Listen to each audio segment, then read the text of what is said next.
Hello. आज हम लोग बात करेंगे M Ed semester 1 paper education studies का यूनिट 3 का एक टॉपिक है school as a curriculum engagement. इसके फर्स्ट पार्ट को इसको 3 पार्ट में बांटे थे हमने। इससे पहला पार्ट इसके जो पिछला वीडियो था यानी वीडियो नंबर 13 में हमने दिखाया था। आज हम लोग जो इसमें बात करेंगे इसके दूसरे पार्ट में, उसमें school as a curriculum site के बारे में। School as a curriculum site अर्थात विद्यालय पाठ्यक्रम का एक उपयुक्त स्थान। कह सकते हैं कि उपयुक्त स्थान में यानी सबसे सर्वश्रेष्ठ स्थान जहाँ पर कि पाठ्यक्रम के बारे में समुचित तरीके से बातचीत हो और पाठ्यक्रम के आधार पर बालकों का सर्वांगीण विकास हो। इसमें 2 मुख्य बातें हैं। नंबर 1 कि सबसे पहले हम लोग बात करेंगे करिकुलम साइट एक्चुअल में होता क्या है। करिकुलम साइट अर्थात विद्यालय का वह भाग जिसमें कि physical site and psychological level, that means curriculum sites of A school comprises of both physical sites and psychological level, where physical sites express in the terms of the infrastructure of the school।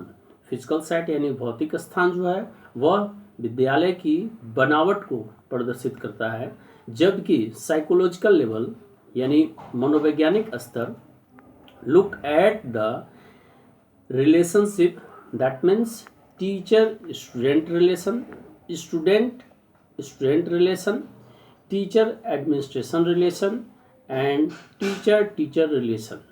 मनोवैज्ञानिक स्तर में हम लोग मुख्य रूप से उन सभी संबंधों का अध्ययन करते हैं, जानते हैं, जैसे कि शिक्षक और छात्र के बीच में संबंध, छात्र और छात्र के बीच में संबंध, नेक्स्ट में छात्र और प्रशासक के रूप में संबंध के साथ संबंध, उसके बाद शिक्षक और शिक्षक के बीच में संबंध। ये मुख्य बातें जो 2 आधार थे फिजिकल और साइकोलॉजिकल लेवल की मैं बात की। दूसरा एक और करिकुलम साइट्स के बारे में बातें हैं, वह कि curriculum sites that means develop students knowledge and skill also. Curriculum site के भौतिक जो स्थान होते हैं वहाँ पर छात्रों की कौशल और ज्ञान दोनों का विकास समुचित तरीके से व्यवस्थित तरीके से होता है। साथ ही साथ to develop the value and attitude यानी उसका मूल्य और एटीट्यूड यानी बर्ताव का भी वृद्धि होता है। उसके साथ साथ development of the future goal यानी पाठ्यक्रम के द्वारा भविष्य की जो उद्देश्य हैं, जो लक्ष्य आपने निर्धारित कर रखा है, उनका भी विकास धीरे धीरे होता है। एक और जो बात करिकुलम साइट के बारे में स्पष्ट तौर पर बतानी है वह each school has its own history of the experiences such as teaching learning यानी प्रत्येक विद्यालय की उसके अनुभव के अनुसार उसके कुछ इतिहास के आधार पर कुछ अनुभव भी होते हैं, जैसे कि यानी आप जान सकें कि विद्यालय की वस्तु स्थिति क्या है, पाठ्यक्रम के आधार पर वो काम कैसे करती है। तो उसमें सबसे पहले जो अनुभव की बात होती है वह टीचिंग लर्निंग के अनुसार हम जान सकते हैं कि विद्यालय का आधार क्या है, किस प्रकार का है। दूसरा है स्टूडेंट्स, आधार ये इंडिकेट कर सकते हैं कि कैरेक्टरिस्टिक्स यानी छात्र के गुणों का विकास किस प्रकार से हो रहा है। लीडरशिप स्टाइल यानी नेतृत्व करने का जो शैली होगी वह किस प्रकार की होगी। नेक्स्ट में आती है बात कम्युनिकेशन, दैट मीन्स स्किल, संप्रेषण का भाव जो कि पाठ्यक्रम में खासकर लैंग्वेज में सिखाया जाता है। और साथ ही साथ स्कूल कल्चर यानी विद्यालय का कल्चर किस प्रकार का, विद्यालय की संस्कृति किस प्रकार की है, विद्यालय की प्रासंगिकता का आधार क्या है। ये जो है मुख्य रूप से करिकुलम साइट्स के अंतर्गत। अब हम लोग बात करेंगे school as a curriculum sites में। तो करिकुलम साइट्स के बारे में उसके मीनिंग को हमने बता दिया। अब हम लोग बात करेंगे करिकुलम साइट्स में किन किन मुख्य जो आधार हैं वो हैं क्या क्या। उसमें अवेलेबल इंफ्रास्ट्रक्चर यानी विद्यालय की जो बनावट है वह किस प्रकार की है। तो इंफ्रास्ट्रक्चर के बारे में सामान्यतः कहा जाता है कि वह विद्यालय की एक पृष्ठभूमि, एक आधार बताती है कि विद्यालय का आधार किस प्रकार का होगा, कैसा होगा और क्या क्या वहाँ चीज़ें व्यवस्था होगी। उस इंफ्रास्ट्रक्चर में डिजाइन यानी विद्यालय का डिजाइन किस प्रकार का हो, उसका भी एक बहुत बड़ा आधार होता है। तो सामान्यतः विद्यालय को एल शेप का जो डिजाइन होता है वह सबसे परफेक्ट माना जाता है। दूसरा बिल्डिंग यानी जो बनावट है उसकी, वो कितनी मजबूत है, क्या क्या व्यवस्थाओं से सुसज्जित है। उसके बाद साइज ऑफ द क्लासरूम, वो भी महत्वपूर्ण होता है। साथ ही साथ sitting arrangement of the student यानी छात्रों के बैठने की व्यवस्था। उसके बाद ये क्रूशियल यानी सबसे महत्वपूर्ण होते हैं for the quality of education यानी गुणवत्तापूर्ण शिक्षा के लिए ये महत्वपूर्ण होते हैं।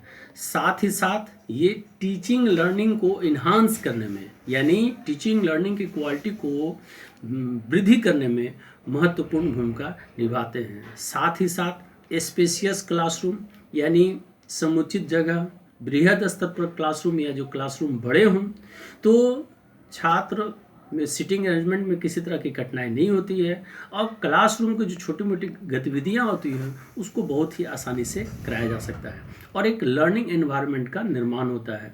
यानी दैट मीन्स छात्र इनकरेज होते हैं, उत्साहित होते हैं अपने गतिविधियों में। दूसरा जो महत्वपूर्ण चीज़ आता है वह आता है, ये तो सभी में बात किया इंफ्रास्ट्रक्चर की, अवेलेबल इंफ्रास्ट्रक्चर की। उसके बाद आती है रिसोर्सेज कि क्या क्या रिसोर्सेज है यानी संसाधन में नंबर 1 स्मार्ट क्लासरूम। जो क्लासरूम होनी चाहिए वो स्मार्ट क्लासरूम होनी चाहिए यानी उसमें मॉडर्न टेक्नोलॉजी बेस्ड अगर सारी व्यवस्थाएं होंगी तो वो करिकुलम को, पाठ्यक्रम को पढ़ाने में, सिखाने में सामान्य कर पाएंगी यानी जनरलाइज किया जा पाएगा, जिससे कि बच्चे सुगम, उनका जो स्तर सोचने समझने का होगा वो समान हो जाएगा और वीक से वीक बच्चे भी अच्छी तरह से समझ पाएंगे। दूसरा जो महत्वपूर्ण आता है वो होता है लाइब्रेरी। अब बात आती है कि लाइब्रेरी किस प्रकार का हो, कैसा हो। तो library basically that means it is the store house of the book. Store house of the book in the sense that means book based on the curriculum along with reference book यानी मूल जो विषय syllabus के अनुसार जो book है वो होना चाहिए। उसके अलावा सहायक कुछ बुक भी होने चाहिए जो कि मददगार होते हैं। साथ ही साथ अगर पूरी तरह से कुछ कंपटीशन बेस्ड और कुछ रिसोर्सेज ऐसे हों जिसमें कि बच्चे मैगजीन जर्नल का भी अध्ययन कर सकें तो आने वाली वर्तमान जो चुनौतियां हैं कॉम्पिटिटिव प्रतियोगिता परीक्षा के लिए तो वो भी जो है वह तैयार हो सकती है। इसलिए उसके हिसाब से लाइब्रेरी जो है वह सेटअप होनी चाहिए। नेक्स्ट है लेबोरेटरी यानी प्रयोगशाला महत्वपूर्ण होती है विज्ञान विषय में, साइंस यानी मैथमेटिक्स में, साइंस में, लैंग्वेज में। अभी वर्तमान प्रदेश में सभी विषयों में प्रयोगशाला अनिवार्य किया गया है। इसलिए अगर सभी विषय की प्रयोगशाला समुचित तरीके से व्यवस्थित हो तो वो ज़्यादा फायदेमंद होता है और उसमें जो आप थ्योरेटिकल चीज़ों को बता रहे हैं उसको प्रैक्टिकल वे में यानी प्रयोगात्मक दृष्टिकोण से सभी चीज़ों को बता सकते हो। खासकर ये प्रयोगशाला मैथ में बहुत ही सफल हुई है, विज्ञान में तो पूर्व से थी ही लेकिन मैथ में भी सफल हुई है। लैंग्वेज लैब प्रोनाउंसिएशन को यानी उच्चारण संबंधी डिफेक्ट को दूर करने में मदद किया है, इसलिए ये एक महत्वपूर्ण संसाधन के रूप में पाया जाता है। इसलिए ये जो है वह अनिवार्य रूप से है। साथ ही साथ अब मैं प्ले ग्राउंड की बात करूँगा यानी खेलकूद का मैदान।